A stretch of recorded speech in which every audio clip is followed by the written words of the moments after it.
Welcome to Trust the Journey. I'm Jason Maletsky. And I'm Melanie Curtis. Our mission is to live, laugh, love, and learn together with you. We're here to create conscious connections to grow and contribute through our practice of openness, honesty, vulnerability, humility, and trust, trusting the entire journey. Absolutely. If you would like to get in contact with us, our handle is trustthejourney.today. That will find us on Instagram, on Facebook, and it will get you to our website where you can buy Trust the Journey merchandise. If you scroll down, you can find Amazon.com there. You can get swagged. We've got hoodies, we've got t-shirts, get some Trust the Journey merch. And if you would like to join our Trust the Journey family and go ahead and become a greater, more in-depth group, awesome people, you can join Patreon, and any donation at all gets you into the family. And right now we're actually giving it away for free during this crisis period. So if you want to join us, you can just shoot us a message. If you want to donate, you can donate on Patreon. Either way, the Trust the Journey family is just an awesome group of folks who just support each other with positivity and love and non-judgment and everything that we want the world to be. Hashtag truth right there. Love the family. Love you all, family, if you're listening to this one. Cool. All right, team. So, and family, everybody who's listening just broadly, thank you so much for being with us as always. So, okay, in this episode, we are going to go back to the interview style. So in this one, we're going to focus on Jay in his early years in skydiving. So we've talked, randomly over the course of our doing of the podcast and shared stories here and there, but we had this thought of wanting to share more real stories from our experiences. And we sort of are going to be focusing on some different areas of our lives. And we wanted to start first with our early days in skydiving. So Jay is on the hot seat today. And I'm excited about this one. I'm excited to ask you a bunch of questions and just hear more of what you really experienced in your young life as a young skydiver and young person. Yeah, I'm excited about the whole series that we're doing here. It's nice to be going kind of back to our roots. And at the same time, when we decided to do this, the whole point is to reflect and to be deeper and to really dive into our journey of what has got us to where we are today and what keeps motivating us, and where does the story start? Where's the middle? Tell us about how that carries on. What does it look like today? And so the whole concept of reflections and going back and forth and having the reflections between Melanie's perspective and my perspective, and having the male experience and the female experience. And we have some very similar and very different experiences. So it's a really nice opportunity for both of us to really kind of dive deep, see where we're made of, where we come from. Absolutely. And I mean, we certainly also believe that in so doing, inside those stories is where a lot of value for listeners is found too. So we wanted to get a little bit more into the story. Since we talk a lot about concept on the show, we talk a lot about ideas and insights, and those are great. And we also wanted to share more of the story. So that's kind of where this idea was born. And yeah, let's go. So this is your early years of skydiving. I feel like I can't, I have to personally start this episode by asking about your first jump. And I know you've shared a little bit about it before, but I want to hear, take us there. Where were you? Tell us about your first skydive. Why did you go? And tell us about that very first day, and do your best. I know it's probably a long story, but make it as short or as long as you like. But I want to know about that first jump experience. Yeah, for sure. I mean, how many times have we each told these stories? I mean, for any of the skydivers who are listening, you're going to be able to immediately relate to your own experiences in sharing what it's like to talk about the why and how and what happened and where and when, all the things, right? So for me, this started back in 1994. I was 21 years old, right? So I was a young man. If I was in America, I would have just hit the drinking age. And for some reference to what it's like to be 21, that starts a lot younger in Canada. So I was at a point in my life where I was a blue collar worker. I was in the elevator industry. I had gotten a job. I just fell into an industry. It was a good job. It was a good opportunity. And for me, I always loved working with my hands. I always liked being hands-on and learning things. And there's a ton. It's a very diverse, very complex because it's basically got a little bit of every kind of trade mixed into one altogether. So I'd been working in the elevator industry since I was 16.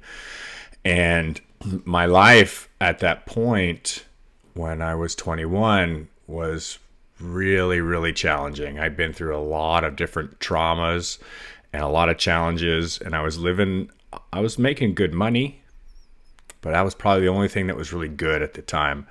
I'd lost a lot of people in my life. I had my friends group kind of peeled away, and I was pretty much just doing the grind. I was getting out of bed, going to work, coming home, drinking, staring at the TV, doing nothing, just getting stoned, just being like a miserable blue collar existence that had no meaning, no purpose, and had nothing of any goals or values, or I was just kind of stripped down to the bone.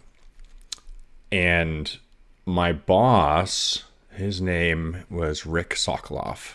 He just recently passed, actually, just a few weeks ago. And he had a picture on the wall, on the shelf there, a little framed photograph that was taken from the strut of a Cessna. So a fellow by the name of Steve Temboso ran this business where he had a camera mounted on the strut of the airplane, and he snapped people's first jumps, and it was a static line operation. So you'd see people, just stepping off the step, the door open, and they'd have their Protec helmet on and their red coveralls and their old school Wonder Hog containers. And yeah. And I had looked at that picture lots and lots of times, and that picture had never really called to me. And I'd actually been invited to go make a jump a few years earlier when I was 18. One of my friends had come up, the topic had come up, and one of my friends, Phil, he said, "Hey, let's go. One of my friends does this. We can go anytime, blah, blah, blah." And I said, hell no, right? Like the 3 years earlier, I was feeling pretty good about life, and there was no way that I wanted to put myself up on that kind of scenario where I would risk my life, But when I was 21, I was down in the dumps, and I was looking for anything that might pick me up or put me down, proverbially as an animal, as you would with a sick animal or a tired animal that's at the end of its life. I was kind of feeling that, like, yeah, fine, if this will take me out and I can stop being this miserable, that might be okay with me right now. Yeah, I was really in a shit place in my life. I still had, I still had things that I love to do, but I really just had my guts ripped out enough times where I just didn't give a fuck anymore. Yeah. So you go to this place, and what's the place, and what happens? Yeah. So we decided to make a work jump day. So a bunch of us from where I worked at the elevator company got together, and one of my other friends from outside of work, and we went to Skydive Toronto, which was chosen because it has square parachutes, not round parachutes. That was the options at the time. You could either jump with rounds or squares. And Skydive Toronto had square parachutes, and we felt like they were more advanced, so it would be a better choice. And it was about an hour north of the city in Toronto, and it was a little old farm that had been converted and had a grass strip built, had the big old red barn and the old farmhouse and a bunch of old utility trailers, construction trailers that were the offices, and a bunch of airplanes. Cool. Like Fandango? Very much. Very much, yes. If you haven't seen the movie Fandango, feel free to go watch it, team. Sorry, go on, Jay. Yeah, so I rolled up there on a excuse me, on a Friday night. And we're doing a static line first jump course. So you spend a good 5-6 hours in a classroom, and then you go to 2,000 or 3,000 feet and you make a static line jump, or somewhere near the late afternoon, end of the day. So I went up on the Friday night with a friend of mine, and rode up on my motorcycle and brought a tent and pitched a tent to stay there the night before. And immediately walked over to the bonfire. A very typical kind of thing, it's an inviting place, a bunch of people standing around a bonfire drinking some beer, and wandered over and said hi and met a couple people and rolled a joint, popped a beer, asked anybody if they wanted to smoke some with me, and immediately made some friends. Nice. Yeah. Yeah. Yeah, and then the first jump course and the jump all just kind of blur by. It's the whole training scene. Most people have been through some kind of training for something you've never done before, and it all just kind of a blur. I had studied ahead. I had read a couple of books, and I had the Skydiver's Handbook, and so a lot of it was like that was my style. I would learn something before I'm going to do it, and by the time we were going up for the jump, I really felt pretty good about it. I wasn't too. I felt like I knew what I needed to know, but I still had the total fear, like never, especially sitting awkwardly in a little airplane like that. And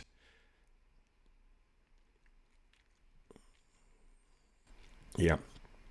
Well, when the door opens for the first time in an airplane in flight, there's a huge blast of wind. It gets way noisier. It gets way brighter inside, because they have fairly small windows. So there's a huge change in the atmosphere. I mean, the cool air from outside rushes in. You get the blast. And all of a sudden the door's wide open, and there's this immediately deeply ingrained fear in all of us that just goes and like tightens right down and pulls us away from the door. You're like, no. Love it. Yeah. And I was pretty programmed. Like, I had decided what I was going to do, and once I make my mind up, I pretty much just do it. So even though there was a wash of fear, I was pretty happy to feel that fear, because I really just wanted to feel something other than the pain that I'd been feeling for so long. So fear actually was a nice change of pace. Cool. Interesting. Yeah. So when you climb out on the strut, you weren't afraid. You were climbing out. Did you have to put your foot on the wheel? Did you climb out on the strut and then go? Or was the actual jump itself relatively uneventful for you? Well, we had a nice little step on the strut, which made it pretty easy. And I just went into kind of athlete robot mode, and I was a monkey and confident and strong. So, I just reached out there and like grabbed a hold of the strut, grab the door, grab the strut, put a foot out, got out there, and my count was ready, set, die. Oh my gosh. Because it was basically just giving into letting go of control, right? Like, you don't do anything on a static line jump. You just fall off the plane, and the parachute either opens right or it doesn't open right. And then, you're going to deal with it from there. But that's not the experience that I had. The exit was ready, set, die. And the parachute opened, and it was like my whole life just started on that moment, The instant the parachute was open, it was as though the path that I was on at that point had taken a 90-degree turn and just changed directions. And I don't say that it's like a 180 and turned the other way from the direction it was going. For me, it feels like a 90-degree left turn. Like, things just changed specifically from the life that I was leading was no longer the life that I was leading. Like, I had chosen a new path in that instant. And, I follow the commands and the training and do the things you're supposed to do, pull the toggles out, listen for the radio, look for the drop zone. You can't find the drop zone. You don't know what you're looking at, I don't know. It's so hard to comprehend what those experiences are going to be like the first time. But when my feet were back on the ground and It was all kind of recomposing itself, you know. Reality was stitching itself back together again, because it's kind of like reality gets torn apart at the seams, and then when you're back on the ground, reality slowly stitches back up, like Velcro connecting back together, or a zipper zipping back up, and you're like, oh yeah, I know this world, this is the one I'm familiar with. And prior to that, you're in this world that's like a dream, like you flying, you know. Yeah, Yeah. I do know. Yeah. Yeah.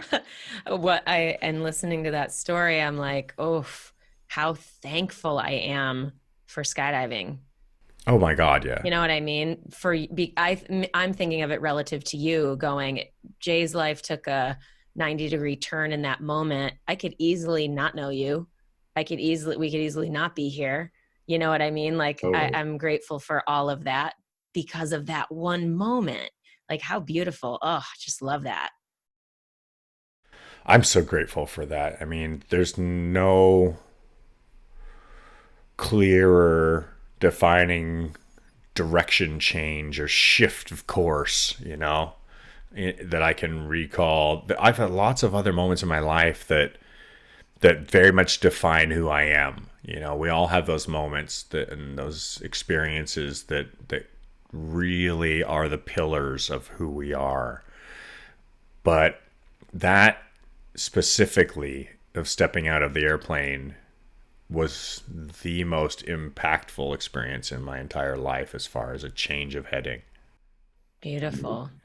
Well, we could talk about that given we love the depth and we go there a lot. So let's put a pin in that and go on to more of you as a young person. So, as we are prepping for this episode, one of the things that you wrote down that stuck out to me was the flying reptiles.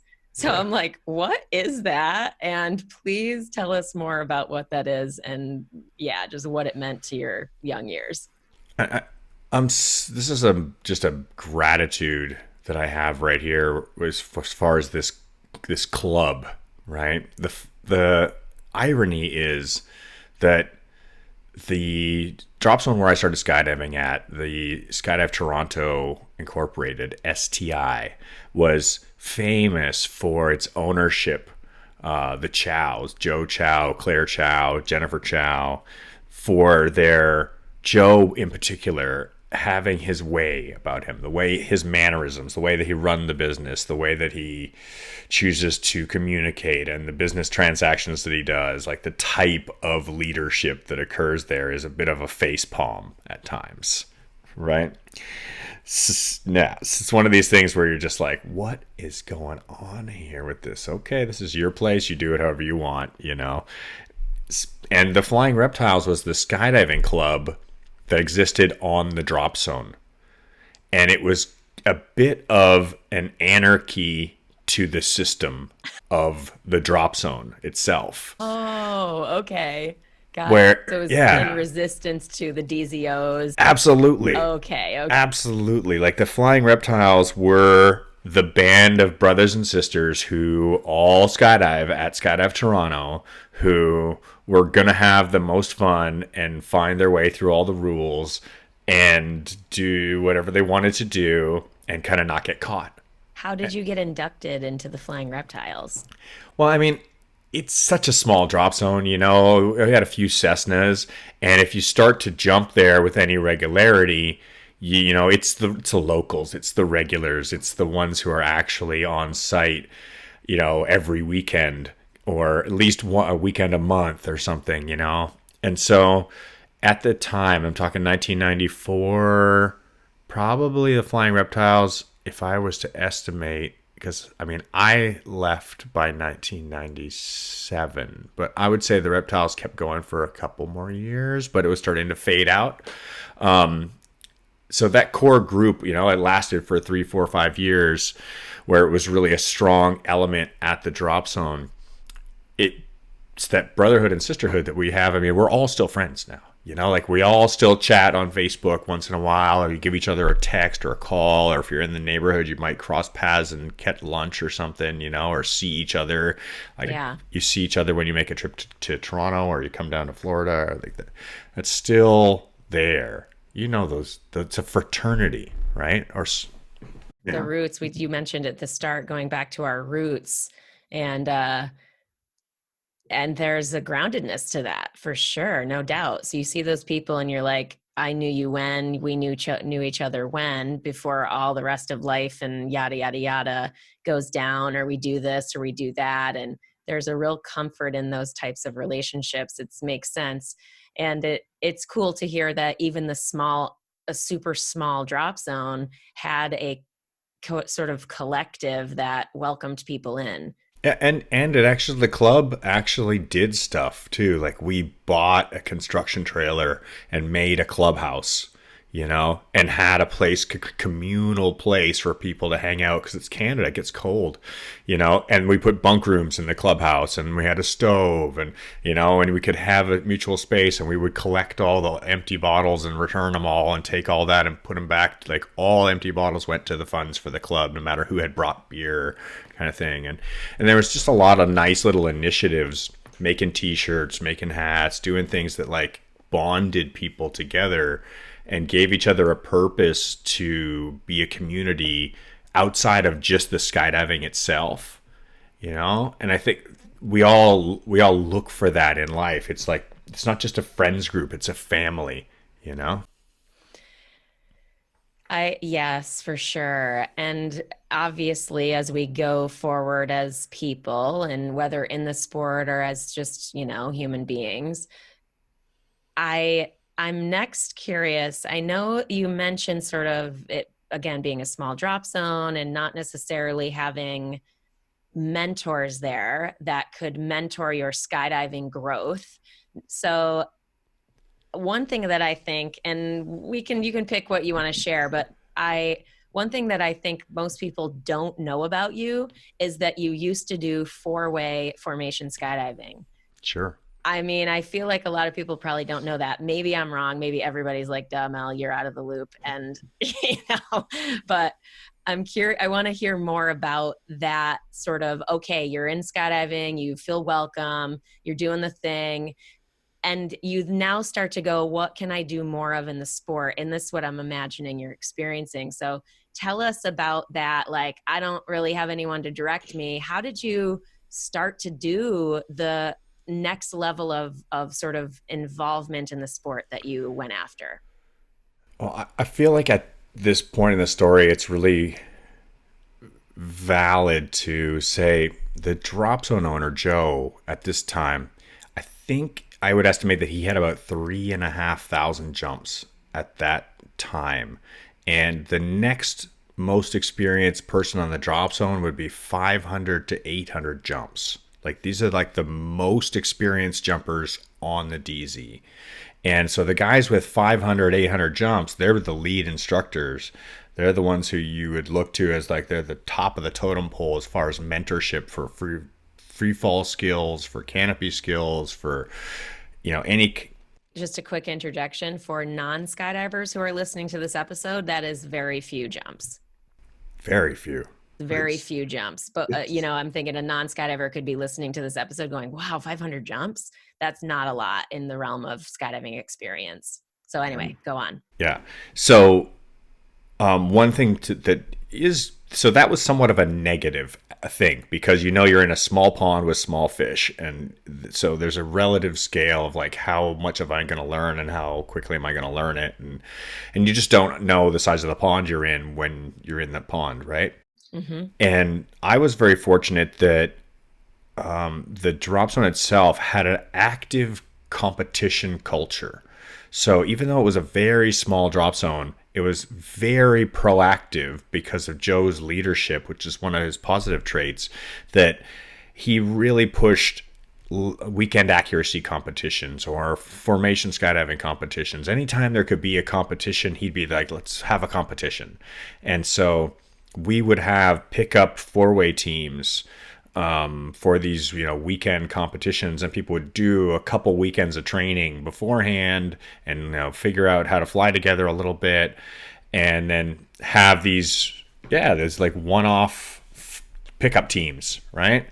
And I love competition. I've always found that the connection with the other people and having the challenge and clarifying the learning objective, like what's the goal, what am I trying to do here, how do I actually get better at it. It accelerates your entire learning process to take part in these competitions. So it had only taken me well, two things. At the time, you had a couple options. You could either do style and accuracy if you wanted to jump by yourself, or if you wanted to jump with other people, you could do four-way, or you could do crew. Those were like the things you could do. Crew is flying your parachutes together, like linking your parachutes together for canopy formation, or free fall formation. And free fall formation was pretty much limited to four-way because we just didn't have the ability to do eight-way or 10-way because we only had Cessnas. Right. My first formation load was a Cessna, two Cessnas. Me too. Yeah. Yeah. Nice. We actually set a Canadian record of a 12-way from three Cessnas, and then we did a 20-way from five Cessnas. Oh my God, I love that. Yeah, it was great. Cool. So I would great. love to be on a load like that. And we would do things like take all five Cessnas fully loaded and do a cross-country hop and pop with 20 people. Fly them all in formation. So fun to get. Yeah. Oh my God.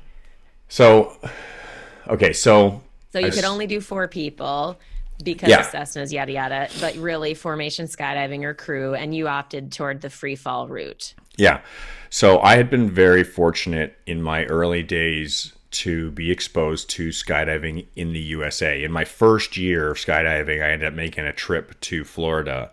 So I got the rural backcountry farmland Cessna experience, and then I also got exposed to the biggest drop zones in the world operating at full capacity in my first year. So I got both sides of it. I did a Florida winter, Christmas, New Year's, Christmas boogie trip. Okay, gotcha. So you went for like a big long road trip. Yeah. For like a big month, and so that got you your eyes opening up to what was more. Tell us more about that too. Well, that was like completely blew my mind, right? Because I had never seen anything other than two planes in the air together my first year, two Cessnas, each carrying 4 or 5 people. And the first thing that I saw in Florida was a 232-way record at Florida Skydiving Center when Roger Nelson owned it. He was the first person I got introduced to. Dave Cicerelli I got introduced to Dave Cicerelli by my mentor Sean. He's like, "Hey, I want you to meet Dave." Shake my hand. Go over and meet Roger Nelson. He just, "Hey, how you doing?" And it gives me a little quick tour of the facility while he's in the middle of organizing it through 232-way. And I had 50 jumps. I was terrified. I did no clue who I'm talking to and what's going on. And I just stood there and watched the, whatever it was, dozens of airplanes. How many airplanes were in that formation? It was like 16 or 17 airplanes or something. And so the whole flight line of all the planes lined up, all running, everybody boarding all these planes. I was just completely flabbergasted. Just no concept. Yeah, how did that translate? So you go... So I'm imagining you young at your DZ in Canada, not a ton of mentorship there, but some enthusiasm around competition. Cool. You're doing some pickup 4-way. Cool. And then with your pals, you're going to these bigger boogie events. And then you're having your eyes sort of widen like saucers to like, holy shit, I didn't even realize this was possible. So the possibilities are starting to open. That's what I'm hearing. Correct me if I'm wrong. So how did that impact you? Right. So the worst possible way. Oh yeah. Let's hear it. Well, because I had 50 jumps and I was 21 and I had an ego and I didn't know anything when I was at the drop zone as a beginner, but I was always good at whatever I put my mind to, and I was very athletic. So going to Florida and having exposure, and I did 40 jumps. So I did 50 jumps in my first 6 months of skydiving in Canada, and then I did 40 jumps in my 2 or 3 week trip to Florida, and so almost doubled my numbers, and got handed a 150 0P elliptical parachute to start flying, where I had been flying Manta 288s and Fury 220s. So, Tell us why that's not awesome. it's not awesome because I'm lucky to have survived it. Very lucky to have survived it. I'm just very lucky that I got away with not dying in that process. But it did lead to where I am today. And so when I came back from that trip, I was full of piss and vinegar. I just wanted to do everything that I had seen in that couple weeks of ridiculous exposure. So it's a good and bad, right? Like, it motivated me like crazy to the potentials that could be, but at the same time, it also put me where I knew too much, but I knew too little. Got it. Yeah. Total. Oh my God. I have mad skills like you would not believe. Right? Nice. Oh my God. Watch for that, team. Yeah, that happens to the best of us. So bad. Okay, so you Yeah. So keep going. So I got back. It's winter time. There's not much skydiving going on in Canada, but the goals start setting in, and the next season was all about building numbers and developing experience. And I got to join a team. One of the first teams I was on was a bunch of the guys from my local drop zone, and we did a couple of competitions together, and that perpetuated. I did a couple other teams, and eventually, I guess by like a year later or so, I had stacked up maybe 500 jumps by then. And I got invited by my mentor to join him and some of the other top jumpers from our drop zone. And at that time, people were actually ramping up their numbers really quickly. Like, he actually had like 1,500 jumps by that point. And other people had 1,000. So like the jump numbers were going real quick because they'd been going to Florida and building up experience. And so we were actually on a really good track to become really, the leading skilled jumpers for that time. So we formed a team with the goal of becoming the Canadian national four-way team. Like, we really wanted to be the Canadian team and go to the World Championships and represent Canada. And we made a long-term plan, and we started hiring coaches. And it was like 3 to 5 years. What are we going to do to actually make this happen? And you keep mentioning your mentor. I think you said his name is Sean. Yeah, Sean Lemire. Yeah. Okay, so how did Sean come into your life? I know I'm sort of interrupting the story a little bit, but how did Sean come into your life? And, what was his impact as well? So I'm sort of curious about that, about him. Yeah, that's a really important question, actually, because I saw him flying his parachute while I was doing my workup for my static line jump. So everybody else is flying Mantas, 288 square foot, 9 cell, giant F-111 parachutes, and they were all the black rainbows. So they had the black end cell with the rainbow scheme on them. And there's lots of other big F-111 square parachutes around. And Sean had a Stiletto 120 in white and purple, and was shredding doing front riser turns in 1994 that he had learned in Florida from watching guys like Rickster the previous year. And so he was really cutting edge at the time because there was nobody else like that. There was only one other person all in the drop zone who had a Stiletto, and he wasn't qualified to even have it. And when I saw Sean and how fast he was going, and at the time I was a motorcycle guy. Like, I had the fastest production motorcycle that you could buy. That's what I was riding when I rolled into the drop zone. I was like, I had a rocket ship.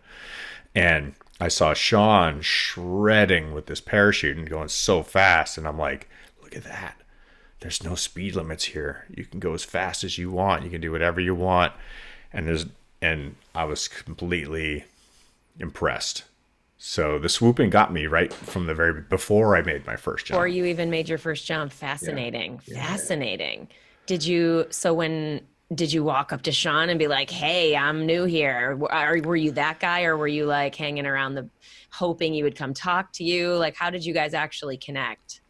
So I'm really grateful because he was actually one of the guys who had had the type of experience that both you and I have also had that we also perpetuate, which is he'd had the experience of being around excellent organizers who would say, "Hey, you come here. Hey, you come here. Hey, get in here. Okay, you're here, you're doing this." And he would put groups together and make things happen. And, you know, my first exposure to him was like, I went up and asked him, "How do you make your parachute do that?"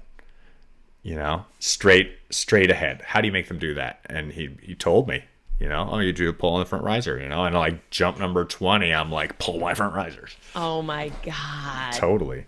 Yeah. Yeah. But, you know, he could immediately see that I had that type of an attitude and just immediately included me in any opportunity, and we became friends. And he actually, on that trip to Florida when I came down in 1994 to Zephyr Hills, he was there working as an organizer, and I had 50 jumps. I roll into the drop zone, and he was working as an organizer. And there was a 10-way competition going on, right? 10-way speed stars, and the Otter would have two 10-way teams on it, and Sean would be load organizer, and I would be the only one not on a 10-way team. And we did my basic free fall, you know, RW training. So he walked me through how to fly right from the beginning, you know, and like, and I truly had a great mentor and friend. He was only a couple of years older than me, you know. Yeah. So But still more experienced. You know, I've been a mentor to people who are so much older than me because of the experience in the sport. So that's awesome. Well, so did he and you stay in touch? Was he at your DZ? Like, there's more to this story yeah, of Sean. this absolutely. And you know what's so funny is I've always wanted to tell this story. Like as you asked me this, I'm like, I have always wanted to tell this because Sean really took me under his wing. Like we started to jump together when I had 50 jumps. And when Sean died, now he was the first person who I ever lost. Yeah, he died while we were on a 4-way team together. Oof. So he was the guy who took me under his wing, and then we, in the first 1,500 jumps that I made, I would say close to 1,000 of them were with Sean. Like we made a ton of jumps together. Wow. And so I met him in 94 and he died in 98. So I only knew him for 4 years. And during that time, went from I'm a rookie showing up on the drop zone to being teammates attempting to become national team champions. Yep. So it was that quite a ride from like I have no experience to like trying to be the best in our pool. And I really love the guy because he was a beast when it came to flying, and he was always soft spoken and friendly and inclusive and had excellent leadership skills when it came to organizing and trying to lead and trying to, you know, make people feel included and put them in the right place and tell them what they need to know. So Was Sean your first loss of a close friend in the sport of skydiving? Tell us yeah. about that and how that impacted you. Yeah, so we were in Skydive's Space Center in Titusville. We had moved to, we'd done so much stuff together. It's amazing how much we'd actually done together in such a short period of time. Sean had motivated me to become a tandem instructor, going to trips swooping in Florida. We've done 4-way training camps. We'd hired coaches. We'd been to competitions. And we had made a commitment in 97 where the 5 of us on the team, including the camera person, had all invested, and each of us had put 10 grand apiece into a pot and moved to Florida to Titusville, all quit our jobs, all left everything behind. We put a 6-month block That's a on. big point in the story. Yeah. Oh, hashtag NBD. We just put $10,000 each into a pot and literally quit our jobs and moved to a different part of the Hell yeah. world. Commitment. Yeah, like this is big. I love how you're like, yeah, so we just did this and it's no big deal. And I'm like, whoa, whoa, whoa, whoa, whoa, whoa. Hold the phone, my friend. So, okay, keep going. Okay, so the year before we had built the team, we had gone and done a training camp. I think we did 2 training camps that were like 1 week long training camps where we actually hired Chris Lynch to be our 4-way formation coach. And we'd done a couple camps the previous year, and we sat down and we had a team meeting. We said, yeah, let's do this, and let's do it right, and let's do it so that we actually we win and we become, the best that we can be. And here's what we need to do it. And so we made our agreement. We put our money in. We set our schedules. We set some baseline rules. We got sponsorship in place. We got rigs. We got suits and helmets. We looked the part. And we'd done a couple of camps already, so we knew how to walk the walk. We knew how to do the dirt dives and how to do the debriefs and how to try to do the skydives and we actually moved to DeLand first. It was like in October of 1997. And we rolled into DeLand, and we ended up making like a last minute switch to Titusville as our place where we were going to train because of the fact that they offered us a place to live. They gave us a house to live in as a team. Yeah, which was awesome because they wanted us there training. Cool. And they give us really good jump rates. And when I started training in Titusville, guys like Orly King was there. He had just finished winning a world championship with Omar Legalon and in freestyle. And what other teams were there? Was Vivian and Rickster were sky surfing. Eric Ferday was there sky surfing. Vivian Wiegrath and Bob Greiner was there. There were formation skydiving team there too, which was FX. They were World Cup champions at the time. It was Chris Topher. What's his last name? Topher. Yeah. Chris and Dawn and Joey Jones and Doug, right? Doug Park. Yep. And they were there, and we actually hired Joey to be our full-time coach. We were both on site. That was another thing. Like, they were actually training on site. So our coach was training his team, and we were training right next to them side by side. Nice. And we committed to a 400 jump training block over a 6-month period and live in full-time. Every day is a training day. If you're not actually jumping, we're doing physical training, and we were going for it. And we had all left our lives behind completely and made that our only priority. That was the only thing happening for everybody. How are you eating because of the 10 grand? Yeah, so we had done like a split where it's like you put your money in the pot for the jumps, and then we had our money set aside for living off of. For food. Yeah. Okay, cool. I'm like imagining, oh geez. And definitely it's ramen style, Yeah, oh yeah. Yeah, we were living skinny. So this is pretty intense. Like for anybody who knows about 4-way training and real commitments like that, what Jay's describing is no joke. Like, this is full commitment. It's hard every day at the drop zone. 7 a.m. Yeah, your physical training. Like, there's a lot that goes into what you're describing, at least the way that I understand it and have experienced it in my own story. At the same time, while you're training, are you also continuing your interest in canopy flight, or is that a parallel? Like, did that happen after? Like, how did that happen? So, because Jay's, go on. I want to hear more about this parachute flight. So two things. I'm going to say, first of all, showing up there and finding out that I was going to be training on the same drop zone next to Eric Ferday, and Eric Ferday was going to be in the plane. I was like, that guy's he's the most badass dude I've ever heard of in my whole life. Oh my God, I was a fanboy like you would not believe, because I guess guy was just a beast of a flyer, right?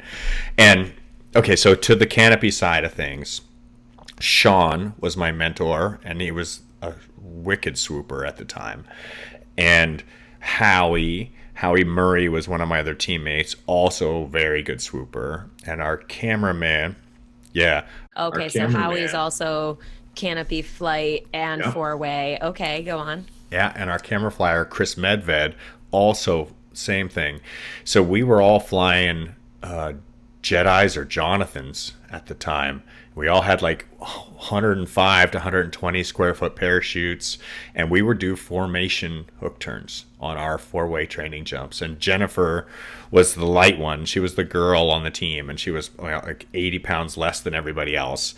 And she also had a 95 or 96 Jedi. And so our entire team would do a five-way formation landing at the time, and we would fly like a V formation. Nobody does this. I never see anybody do it, and it's super cool to talk about it, because Sean would fly in the front, and then Howie and myself or Chris would hang off his wings left and right, and then Jennifer and whoever else was trailing back. So we'd have a big flying V formation, and we would fly straight over top of the drop zone, and then Sean would snap a aggressive in place 180-degree turn, and we would all match that turn inward to the middle. So the two wings turned towards each other to follow Sean's lead, and we would have that same formation on the ground, swooping that little tiny landing area in Titusville. And it was barely wide enough for the 5 parachutes to fit wingtip to wingtip, and that's where we would train. And we would do those. We did those landings every opportunity that there was. Wow.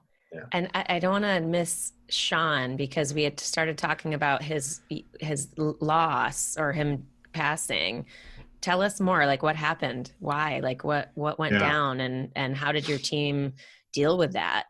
So at the time we were training there, we we'd get up every day 7 a.m. We'd do our warm-ups and stretches, and we'd start our day's dive flow, and we'd get into the program. We'd try and do 10 jumps a day, 8 or 10 jumps a day pretty much every time.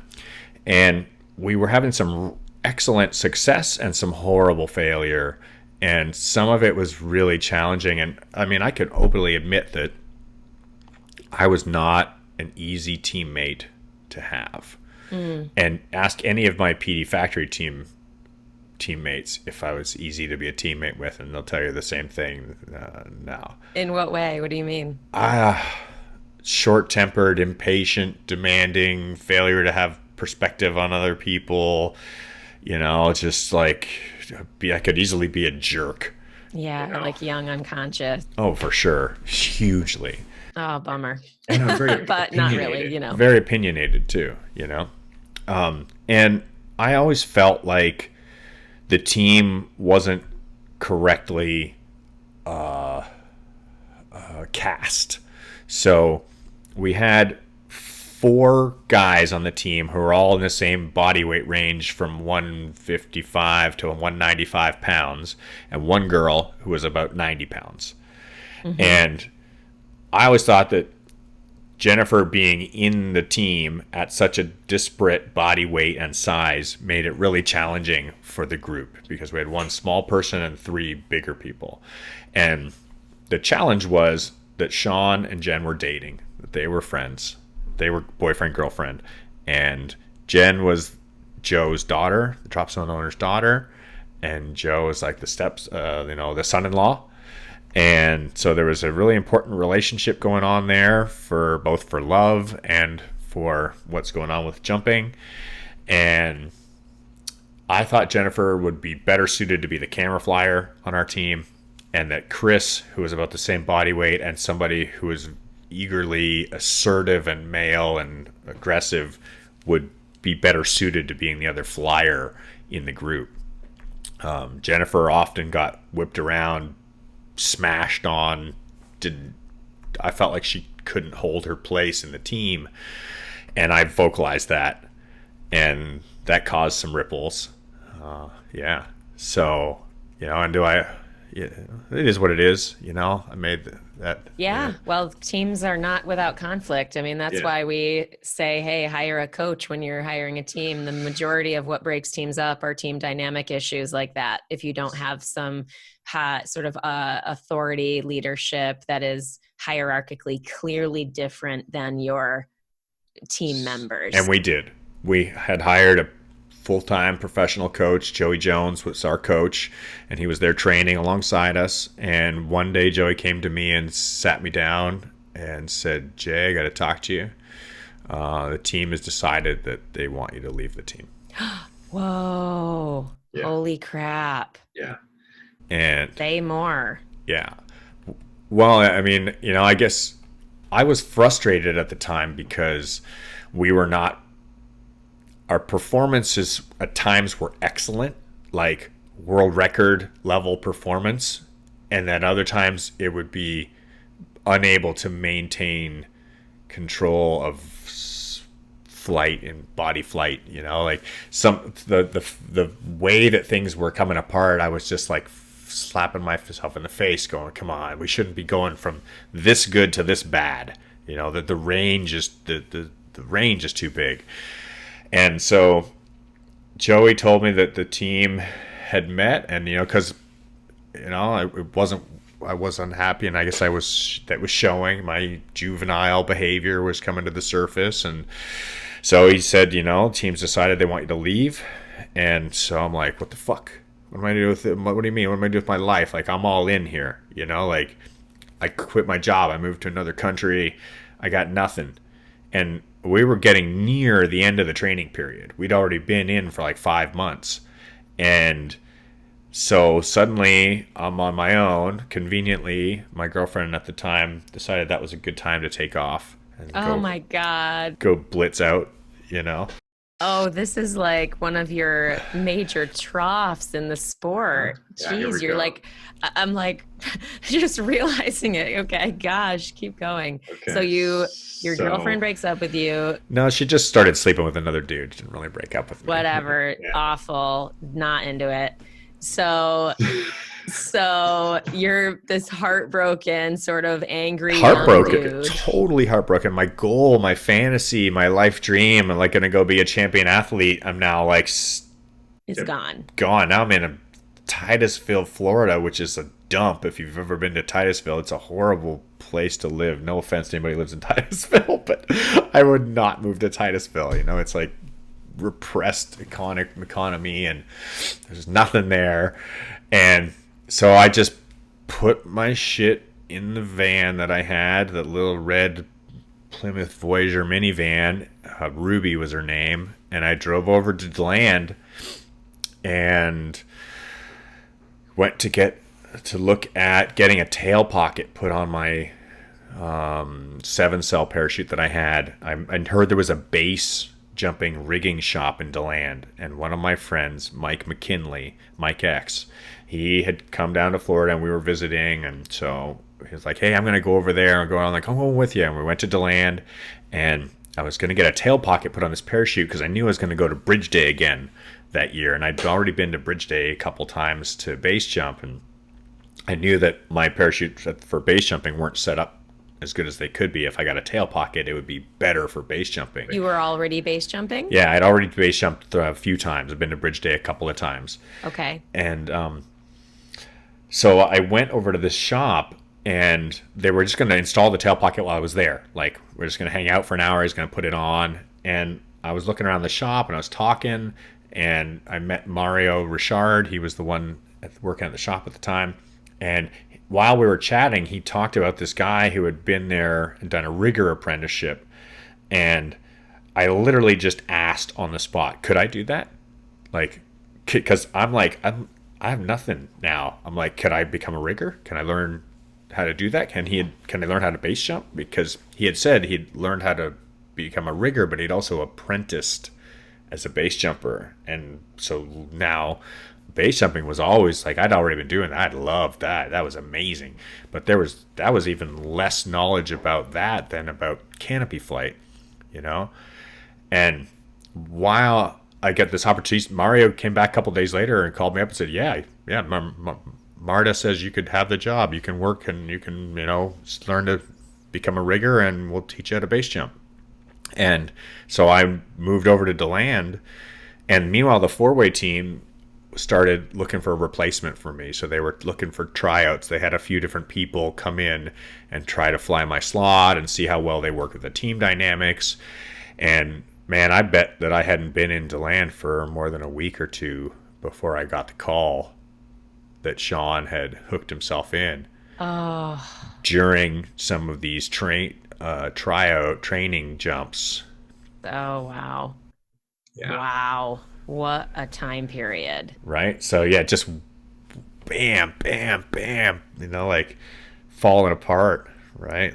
How Life did just. that feel having that happen with him when you guys clearly were in sort of a dissenting period? Like obviously Oh. I'm imagining that you were angry at each other, that there you were sort of your friendship was sort of not severed necessarily, but you tell us, but like I'm imagining this like I'm pissed at this dude who meant so much to me. We hadn't even spoken, Yeah. and I can guarantee you that he was angry. Yeah. He was angry because all the work and all the effort and everything was like it wasn't working out the way we had dreamed and planned, and he was flying angry. I had seen him flying, and I could tell that he was pissed because he was just super reckless and super aggressive.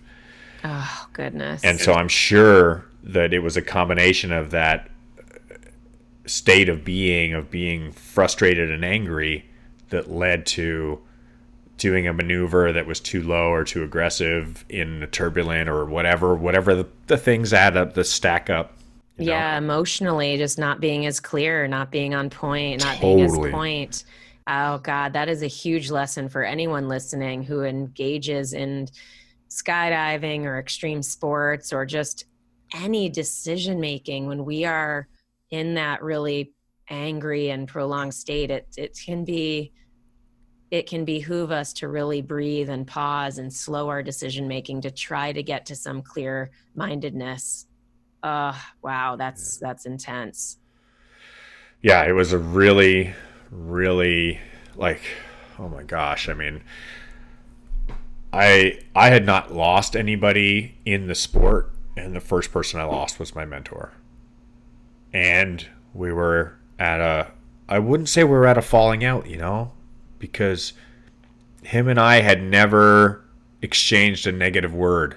Like there was never a point where either one of us had said anything to each other that was disappointment or anger or frustration. The message for what was going on had come through the coach, and that was more related to the team. It wasn't personal between Sean and I, and I think he had the same opinion I did about what should happen within the team as far as the restructure, and that's my personal opinion. I think he thought, yeah, I think he thought the same thing, and he was frustrated about the way that things continued to go, because they restructured and it didn't fix it. You know.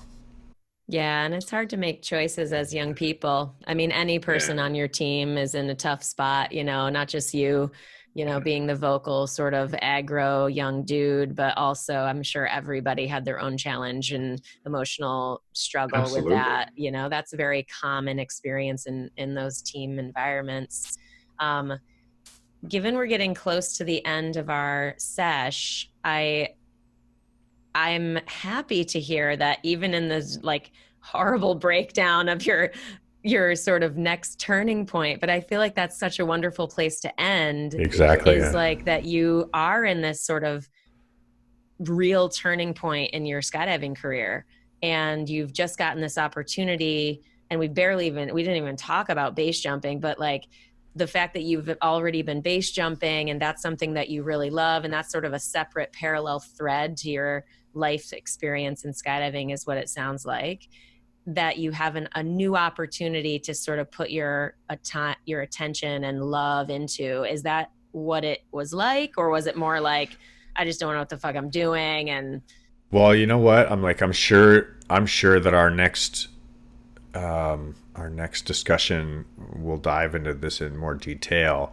But I can say in a quick summary that what happens when you're a young man and all your life plans completely disintegrate and your mentor dies and you don't have any money or job and all you have is possibly throwing yourself off antennas and cliffs and buildings, that's where things went. That there was only one way to let out all the fear and all the anger and all the who knows what the hell is going on right now. What is this crazy thing that is called life? And fuck it and huck it. Yeah. So you went and base jumped a ton. Yeah. Wow. Yeah. Gosh. So it's almost like a cliffhanger, which is, we have to. It's like these episodes have to be sort of cliffhanger-ish, because the next, I'm like, now I'm going, well, how does, and I know you. I'm like, oh my God, how does Jay make good? Like, how does he go from his breakdown into his, rise? And oh, it gets worse. It gets worse. Oh, it gets worse. Trust me. Well, what I think is that I actually kind of love that we're ending on that note, because that's how it goes. It's not like everything is always tied up in a little pretty bow, but oh my goodness, if you had to, is there anything that you haven't shared that you really want to make sure we share about these early years? Because I'm sure there's tons more, but I don't want to cut it off before giving you an opportunity to share. So that, and a second part of the question of what is one or two of the biggest insights that you got from that period of your life? There's so many stories. There's so many rabbit holes that just go everywhere in those early years. There's tons of stuff that happened back then that really has made me who I am today, as all of us. But I don't think that I need to go down any one specific one. I think we really hit the nail on the head with regards to what there's more there. We'll pick it up on the next round. Yeah, cool. Yeah. And insight wise though, what would be something you would say, this is what I would take as a listener from this part of my journey? Oh, the best laid plans. Good. That recurring theme in life is just incredible. How doesn't matter how well we lay out our plans, we just don't know what we don't know. Coronavirus is a great example of that. I love that quote, life is what happens when we're busy making other plans. Absolutely. How did I end up here? So true. What the? Well, my friend, I love it. Thank you for your sharing. Thank you for your vulnerability. Thank you for just being an open book for us to be able to witness your human experience, your life experience, and take what we can for ourselves and make our own lives better as a result of that sharing. So I acknowledge that. I appreciate that. I appreciate you. Family, if you are listening, again, just to bring it back to the Trust the Journey family, please join us in the Trust the Journey family if you want. We welcome this kind of sharing in there as well. And it really is a place to be seen, to be heard, and to be supported. So join us now if you want. The website is trustthejourney.today, or hit us up for a DM on Instagram. The handle there is also trustthejourney.today. And don't forget, sharing is caring. Hit the share button. Send this episode, send our channel, our show to anybody you think might enjoy listening to this. Especially, we're starting into this new reflection series. We'd love to have some new people join us.